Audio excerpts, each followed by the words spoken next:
Hey, everybody, it's David, and welcome to another episode of the David A. Bettis podcast. Today's guest is Jim Clark, a entrepreneur, business owner, but more importantly, a tax business superstar, somebody who's up and coming, who's been growing for years, but more importantly, somebody who's starting to focus on his business at a high level. Today, he's going to share with us some of the strategies that he uses, some tips for business owners who are joining the tax industry, tips for business owners who want to grow their business and save some money on taxes, and he's going to share some of his real estate investing tips. And I'm excited to have him. So welcome to the podcast, Mr. Jim Clark.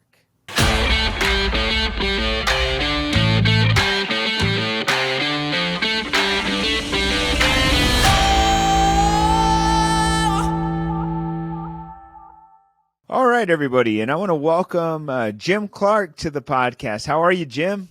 I am doing great, David. Thank you. Thank you for joining us. So, Jim, tell us, what do you do, man? Tell us about yourself. What are you doing these days? We run what I would consider a successful tax business with Liberty Tax Franchise, and then we also offer insurance under the name of Freedom Insurance. And we're working on some things on the tax side as well with resolution and strategy. Awesome. So you actually have a good, successful business. Why do you define, and I'm not saying it's not, but what's your definition of success? Profitability. Okay, so you're making money. Yeah, the business is profitable. Now granted, it took several years to get there, but we're now seeing the fruits of our labors, and so it is definitely paying off. Well, that's good, man. So tell us how you got here. Obviously, I don't think you started in the tax business initially. You probably were somewhere before this. How did you get into the tax industry? Well, I've worked for a lot of different types of companies, different people.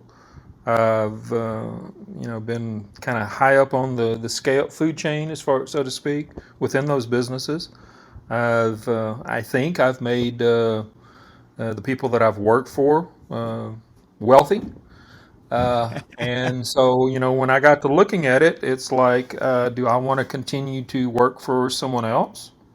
Or do I want to try to do something that I can be proud of and say that I've succeeded at, and actually put some money in my pocket? Well, that's awesome. So you decided to take the journey. How long ago was that? Started in November of 2013. Okay. Did the old Discovery Day there in Virginia Beach. Came back in December and did the week-long EOT training, and then the hands-on training that same weekend, and then came back home to look for an office. Awesome. So, man, that wasn't that many years ago. So you pretty much grew very fast. What do you attribute the fast growth to? Like, how did you grow so fast, and why do you think you're so successful at that? Scared shitless. So use fear? Is that what you're saying? Because we had a real good friend of yours, Stacy Barnes. He came down when we first got everything together. It was January 26th. We had a small 800 square foot office. All the desks were pushed together. The guy had just painted the first coat on the inside of the office. And it was actually snowed in Austin that day. Wow. Which is a rare thing. And so he came in and he was sitting on the desk and he goes, well, normally I give you a list of 10 or 15 things that you need to, follow religiously. And if you do follow these, then you're going to be successful. He goes, but with it being the January 26th, he goes, I'm only going to give you 3. And he gave us 3, and he talked to us, about some of his adventures within the business and everything. And ever since then, we, quite honestly, haven't looked back. But when I say scared, it is a scary thing because, it's like you got a sign up above the door. You've got desks, you've got computers, you've got phones. And then the question that always runs through your head is, are they going to come? Yeah.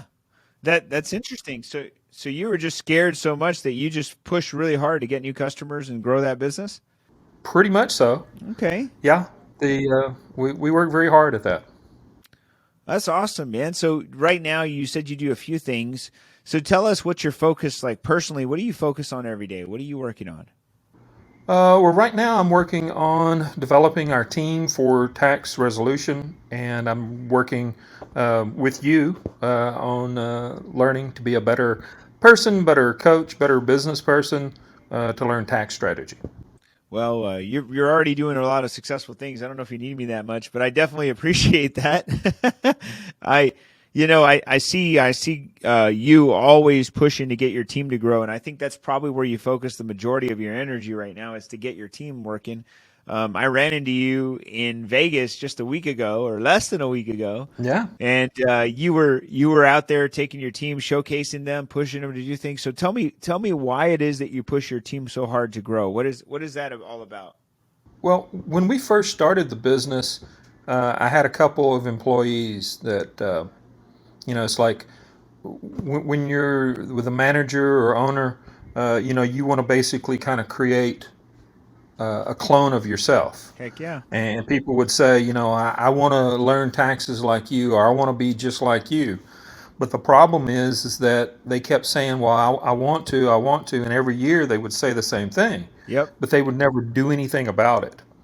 And so what I've learned is that if you present the opportunities to people, sometimes they will, sometimes they won't. But if you grab them by the hand and you pull them up that hill, then they're going to be more willing to learn and do things than if they were just kind of sitting there waiting for things to happen.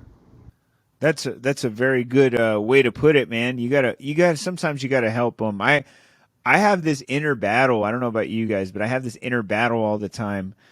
uh, I want people to perform at a high level, and I kind of expect them to perform like me. But the truth is that most people will never perform like me or you. They don't give the commitment of time or energy, but they also don't have the risk level that we have. And so sometimes it is that I need to take it easy, and I'm like, okay, I got to help them. I got to pull them up. I got. So sometimes I have to bite my tongue and just, okay, let me help you. Let's get better. And so I commend you for seeing that because that's hard for most of us to see when we're high performers. It's just a hard thing to see, actually. Well, it's also a hard thing to stick with because there are times where you just don't want to, that you want to just kind of sit back and see what's going to happen. But unfortunately, our business, we can't afford to kind of sit back. We've got to keep pushing. No, you can't. So, for those are the tax business owners out there right now watching this that are trying to grow their business. What's a good tip you could give them right now, being it let's say early August or coming into early August? What should they be thinking about? What should they be focusing on? Well, when we first got into the tax business, of course, the joke was is that this was you were only going to be working 4 months out of the year. I like that joke. What we've learned is that it's not a 4 month business; it's a 12-month business. And quite honestly, we work harder in the 8 or 9 months during the what they call the off season than if we were actually in tax season. Tax season is just where you reap all the benefits of all your work throughout the off season. Even though there is no really off season, we call it that. But but I would say the working with your team, developing your team, um, always looking for that new team member. So right now is building your team, working on your team, focusing on them. What kind of revenue generating activities do you put your team through every day? We look at what our budget is. We look at what we need to be doing on a daily basis. Since we do multiple things, we're able to not just concentrate on one thing on a daily basis. We have multiple things that we can work on, whether it be insurance or taxes. And then, like I said, we are working on the resolution side as well as the strategy side. Myself more so on the strategy at this point, but the resolution side as well. So there's a lot of learning and a lot of training as well to go along. Heck yeah. Well, that's really good, man. I think there's always There's always something to be focused on, but I would tell you, I mean, as we've talked many times, right? I think you got to focus on one thing at a time. Would you agree with Yep. that? Yep. Without a doubt. I Without a know doubt. we've had this conversation before. Yes, we have. Um, so I know, by the way, I've done a few interviews in the past few days, and a lot of it revolves around real estate. So I remember you referenced to me once you're a real estate investor. Tell me some about some of the real estate you're working on right now. How does that tie in with what you're doing as a tax business owner? Well, it doesn't necessarily tie in directly, but it does tie in more so on the personal side. Uh, but it kind of ties in indirectly. Uh, on the personal side, it allows it's a great opportunity to make some very good money in the real estate side with the buying and holding or buying and flipping, whether it be single family or multifamily commercial property. Okay. Uh, but it also then allows then us the freedom and revenue to also be a little more adventurous, I guess, in regards to the tax and the insurance side. It just gives us a little more financial freedom to be able to do some things that maybe we wouldn't necessarily do just because of the revenue issue. Well, that's smart. So it's giving you a little bit more freedom and flexibility, which is pretty cool. Oh, yeah. So, I mean, real estate, I think, is a big part of an investment strategy today. But more importantly, I think it's a tax mitigation or a tax elimination strategy. In the tax planning world, that's what we talk about all the time. How do you get more real estate so you can use it as an expense, which is a depreciation, right? And while it appreciates, which is pretty cool. So, many people come and talk to me about growth and how they can get their business to the next level. Like, what are some of the things that you would recommend to somebody who's in this tax space? Like, what are some of the things they should be maybe not focusing on, like maybe their team, like you mentioned, but maybe what should they be thinking on that trajectory? Because you went from one store or one office rather, few dozen, maybe a few hundred clients to now a few thousand clients. What does it take to get there? Like what should they be thinking about all the time? Well, beyond the team itself, because I mean that's really where you're going to be able to grow, quite honestly, because there's no way that I can do all the things myself individually. Yep. And so having a good manager or assistant manager in our offices allows the flexibility to do the things. Like I said, I'm working with you on tax strategy, which if I didn't have the staff that we have currently, I don't believe that I would be able to be there just yet. It would be several years down the road before I could even get there, even if I was able to get there. But I honestly, I think the biggest is, being able to build a team, and it sounds simple, but it's not. And quite honestly, it takes a special kind of person that wants to be part of our organization. When we first started, it's kind of like, are you living and breathing? Can you talk on the phone and can you type? Because we can teach you how to do taxes. But in reality, the best person for the job is going to be the one who has the right attitude, quite honestly. Yeah, the attitude is a big deal. I can see that. I can see that. Uh, by the way, a guest of mine earlier told me the same thing. He said, "I used to hire anybody. Today is different." So Well, I know this and changing. without it, you have to be more selective, quite honestly, because let's face it, you never know who you're getting until you're in the middle of a tax season or at the end of the tax season. It's like, the worst thing that you can do is go, oh crap, I kept this person on all season long. Yeah. Well, I know I've had some team members that I regretted hiring. That's for sure. And it was a waste of space and payroll. But obviously, I mean, they got paid, so that's good. And I learned a lesson, so that's good too. Yeah, very much so. So, you want to share with maybe some tax tips or things that maybe some business owners could benefit from? Because we have business owners who watch this. Is there anything they should be thinking about in 2022 that could benefit them as we get closer to the end of the year? Um, y- Honestly, I think tax strategy is going to be definitely the big focus with business and business owners. And it's not necessarily about just doing your tax return, but it's actually strategizing to figure out what is your cash flow looking like, what are you planning on doing, what are your plans as a business owner, and then being able to take ample opportunity of the tax code. Quite honestly, I mean there are various things that can be done that can not only save you money but also basically make money Heck yeah. in the long run whenever you're doing it. I think the same thing. So tax strategy is basically the art, the art form of finding and crafting ways that could lower or eliminate a tax liability. And I think, by the way, would you say what do you think is a real tax liability for someone? I mean, obviously anything above zero is a tax liability, but when does it become serious for someone, a tax liability? Well, I mean, that's more of an individual question as far as the business owners are concerned. But for example, we have one client that we did their extension because they didn't have all their stuff together. Okay. Yeah. Uh, because of the way that their business was structured in 2021, um, they made good money and they're going to end up paying some good money. Yeah. So when we filed their extension, we actually advised them to pay what what we estimated of what it was going to be.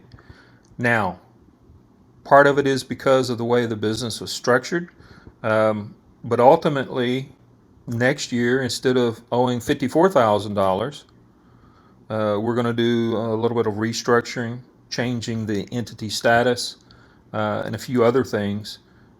Then instead of owing 54,000, they'll owe about 15 to 20,000. Wow, that's a big difference, man. That's a $30,000 difference. Congratulations. And I'm happy for them because that means they chose the right professional to work with, right? I mean, well, at least I hope.